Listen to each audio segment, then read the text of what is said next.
अध्यक्ष जी, मैं निवेदन कर रहा हूं, हमारे लिए सौभाग्य की बात है कि मदन जी राठौड़ हमारे वैश्य हैं। ताली बजा के स्वागत करें।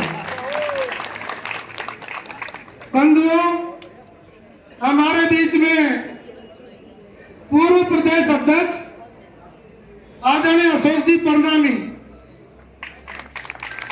जो कई बार संबंध रहा है, 10 बार उनको दौसा के प्रोग्राम में मैं उनको लाया और उनके सानिध्य में 20,000 वैश्य बंधुओं का एक महाअधिवेशन 2007 में करवाया। बंधुओं, मैं हमारे दौसा के ही लाडले आदरणीय भूपेंद्र जी सैनी ये पधारे, मैं आपका तहे दिल से आभार व्यक्त करता हूं। मैं हमारी जो इस प्रोग्राम के मुझे मोटिवेशन करने वाले मुख्य संयोजक मेरे परम मित्र रमेश जी खंडेलवाल मंडावर वाले, जिन्होंने ये कहा कि भारतीय जनता पार्टी को 80-90% वोट, हम कोई दिखावा नहीं करते हैं, हम कोई मांग नहीं करते हैं, लेकिन समय पर दिखाना जरूरी है। वोट दे रहे हैं तो अपनी मांग रखना भी जरूरी है। तो इसलिए दीपावली सम्मेलन के साथ आप एक प्रोग्राम आदरणीय करुणलाल जी और हमारे भारतीय जनता पार्टी के प्रत्याशी जगमोहन जी मीणा को वोट दे रहे हैं, तो उनको बुला करके हम ये प्रोग्राम रखें। सरकार है, विकास करना चाहती है।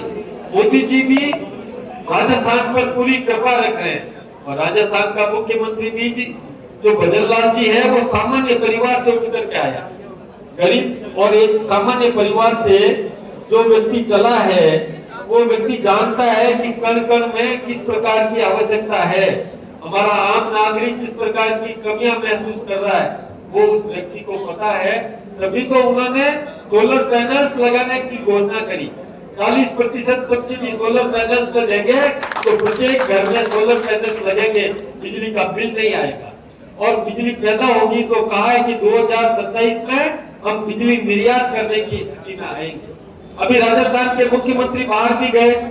राजस्थान के मुख्यमंत्री ने पहले जर्मनी और वहां जाकर के और MOU करके हिंदुस्तान में उद्योग स्थापित करने के लिए लोगों को आमंत्रित किया। अभी जापान और इंग्लैंड और वहां जाकर के और निवेश लेकर के आए, तो यहाँ पर प्रॉस्पेरिटी बढ़ेगी, यहाँ संपन्नता बढ़ेगी, यहाँ व्यापार बढ़ेगा। आप कल्पना करें कि एक उद्योग लगता है, उसके पीछे कितने परिवार पलते हैं, यह आप सबको पता है। और कितने दुकानें चलेगी, कितने ठेले चलेंगे, कितनी चाय की खड़ियां चलेगी, कितनी होटलें चलेगी, ये हम सबको पता है। तो इस प्रकार का औद्योगिक विकास करने के लिए राजस्थान सरकार लगी है। किसान की चिंता भी राजस्थान सरकार ने की। अभी किरोड़ीलाल जी कह रहे थे कि ERCP की जो MOU हुआ, तो इस इलाके में पानी पर्याप्त मात्रा में मिलेगा, किसानों को भी मिलेगा, पीने के लिए भी पानी मिलेगा। इसी प्रकार से हमारे वहां पर जवाई पुनर्भरण की योजना बनी, 6,000 करोड़ रुपए का बजट वहां पर दिया, वहां पर भी पानी आएगा और पानी हमारे इलाके में भी और किसानों को भी मिलेगा, खेत को भी मिलेगा, मतलब पीने के लिए भी मिलेगा। WRCP की मांग बढ़ रही है, वो भी काम हो रहा है। राजस्थान की सरकार भी कमर कस करके तैयार खड़ी है, इलाके का विकास करना चाहती है। तो मैं तो आपसे यही निवेदन करूंगा कि अभी समय थोड़ा सोचने का है, विचार करने का समय है, थोड़ा चिंतन आप लोगों को भी करना चाहिए। इस समय देश पर कई प्रकार की राजनीतिक पार्टियां भ्रम पैदा करने की कोशिश कर रही है। ऐसे व्यक्ति भ्रम पैदा कर रहे हैं कि जिससे देश अस्थिर हो जाए। अस्थिरता का वातावरण तैयार करने में आपने अखबारों में पढ़ा होगा कि कई लोग रेल की पटरियों पर और सीमेंटेड ब्लॉक रख रहे हैं। और वो ब्लॉक रखने के पीछे भावना क्या है? कोई ट्रेन आएगी और उस ब्लॉक से टकराएगी, इंजन पटरी से हट जाएगा और एक्सीडेंट होगा और निर्दोष लोग, आप और हम जैसे निर्दोष लोग उसमें मारे जाएंगे। ऐसी मानसिकता है। आप कल्पना करें कि रेल की पटरी पर कोई गैस का सिलेंडर रख रहा है, तो आप सोचिए उसके मन में भावना कैसी है। उसके मन में विचार भावना इस प्रकार की है, कुंठित है कि इंजन टकराएगा, ब्लास्ट होगा और इंजन पटरी से हट जाएगा। लोग ये तो ऐसी खबरें आ रही है कि विदेशी पर्यटक हिंदुस्तान में आवे ही नहीं। वो सोचे कि हिंदुस्तान में क्यों जाएं, वहां तो कुछ है ही नहीं, वहां तो नित्य प्रति कोई न कोई मारा जा रहा है, नित्य प्रति किसी की हत्याएं हो रही है। तो क्या वास्तव में ऐसा हो रहा है? थोड़ा विचार करें कि इस प्रकार का भ्रम पैदा करने की कोशिश की जा रही है। दुनिया में भारत की प्रतिष्ठा को धूमिल करने का षड्यंत्र चल रहा है। हम सबको सावधान रहने की जरूरत है। ऐसी जो पार्टियां हैं जो विकृत मानसिकता की है, उनको नेस्तनाबूद करना, उनको जवाब देना, उनको सबक सिखाने का समय आ गया है। मैं आपसे यही प्रार्थना करना चाहूंगा कि जगमोहन जी को मैं जानता हूँ, बहुत पहले से जानता हूँ। इतने सिंसियर और सीधे कर्मचारी रहे हैं। मेरे यहाँ पर डीएसओ भी रहे, पाली में भी, और मेरे पाली में भी एसडीओ रहे। बहुत सरल आदमी है, थोड़ा गुस्सेल तो किरोड़ी आदमी है, लेकिन उतने ही वो विनम्र है। ये आप सबको पता है कि वो निरंतर सर्विस में रहे, सेवा में रहे हैं। तो हम सबके परिवारों के साथ मिलजुल रखने वाला व्यक्ति है। ऐसा व्यक्ति यदि जीत करके गया तो निश्चित रूप से इलाके में विकास करेगा। जिसको राजनीतिक योग्यता है, जिसको कार्यपालिका का अनुभव है, काम करने का तरीका आता है, काम करवाना आता है, ऐसा बुद्धिमान व्यक्ति, ऐसा विवेकशील व्यक्ति यदि जीत करके गया तो निश्चित रूप से इलाके में विकास करेगा। मैं तो आपको भारतीय जनता पार्टी की तरफ से जो मैं आया हूँ, तो मैं ये आपको विश्वास दिलाता हूँ कि डबल इंजन की सरकार विकास करेगी। राजस्थान में भी पर्याप्त मात्रा में ऊपर से भी और सहयोग मिलेगा और राजस्थान की सरकार भी ईमानदारी से जन सेवा के लिए समर्पित है, विकास का काम करेगी। आप विकास के नाम पर, आपसी समन्वय के नाम पर पार्टी को मजबूत करने के लिए और ऐसी जो विकृत मानसिकता की जो है उनको सबक सिखाने के लिए आप हमारे साथ में जुड़े।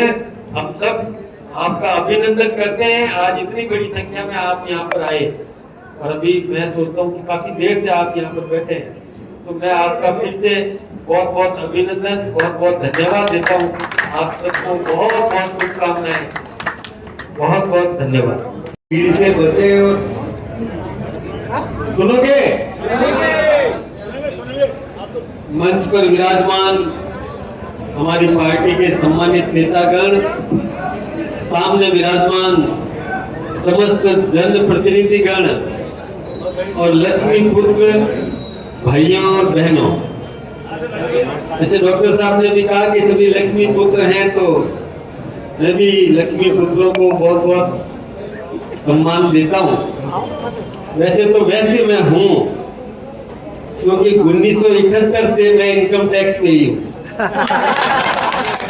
और मेरा अपना कारोबार भी है, टेक्सटाइल यूनिट, और उसके बाद में माइनिंग का काम भी मेरा है और मिनरल्स को मैं प्रोसेस भी करता हूँ। वैसे यहाँ पर सब लोग आप विराजमान हैं, तो आप जानते होंगे कई बार आपने चुनाव लड़े और लड़ाए। कई राजनीतिक पार्टियां आई, कई प्रकार के आश्वासन उन्होंने दिए और आपने भी देखा कि कौन अपने वादे में पूरा होता है, करता है और कौन नहीं करता। मैं आपको एक दो तीन बातें निवेदन करना चाहूंगा। एक तो आपने ये परिवर्तन देखा होगा कि पहले देश के प्रधानमंत्री दुनिया के किसी भी कोने में जाते थे और आते थे तो पता नहीं चलता था, लेकिन जब से नरेंद्र भाई मोदी देश के प्रधानमंत्री बने, दुनिया में भारत का सम्मान बढ़ा है। और आप सब जानते हैं कि दुनिया के जिस किसी भी देश में मोदी जी जाते हैं, वहां मोदी मोदी के नारे लगते हैं, तो हम सबको भी गर्व का अनुभव होता है। आप जानते हैं कि जितने भी कांग्रेस के नेता हैं, चाहे सोनिया जी हो, राहुल गांधी जी हो, प्रियंका जी हो, वाड्रा जी हो, ये सब के सब जमानत पर है। ये आप सबको पता है कि कोर्ट से जमानत प्राप्त करके ये लोग राजनीति कर रहे हैं। यानी अपराध है, अपराध किया उन्होंने, और सबसे बड़ा तो आर्थिक अपराध किया। आप में से कई लोग जानते हैं, हमारे मोहन जी और हमारे परनामी साहब भी इस बात को जानते हैं, रमेश जी भी जानते हैं कि एक अखबार के निमित्त कोई जमीन ली थी और उस जमीन में प्लॉट काट करके बेच दिया, उसमें सोनिया जी जमानत, नेशनल हेराल्ड मुंबई में।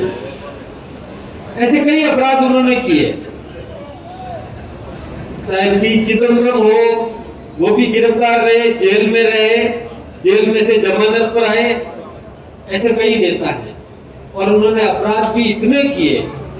आपको पता है कि जब उस समय 2G स्पेक्ट्रम का घोटाला आया, 2,76,000 करोड़ का चारा घोटाला आया, पनडुब्बी घोटाला आया, जीप कांड में इंदिरा जी भी गिरफ्तार हुई, ये सब आपने को पता है। ये सब जब इस प्रकार के घोटाले आते थे तो महाराष्ट्र में उस समय मुख्यमंत्री था सुशील कुमार शिंदे, उसने खुलेआम कहा था कि चिंता मत करो घोटालों की, ये जनता तो भूल जाती है, ये याद ही नहीं रखती, आप चिंता मत करो। कल्पना करो कि कांग्रेस का एक महाराष्ट्र का मुख्यमंत्री वो यह कहते हैं कि चिंता मत करो, जनता तो भूल जाती है, घोटाले घोटाले होते रहते हैं, चिंता मत करो।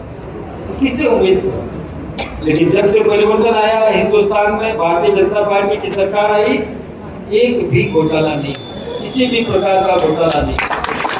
हम सब गर्व कर सकते हैं इस बात पर कि कहीं पर भी कोई घोटाला का अखबार में या टीवी पर किसी भी प्रकार का समाचार पढ़ने को या देखने को नहीं मिला। ये परिवर्तन आया है, हर मामले में परिवर्तन आया है।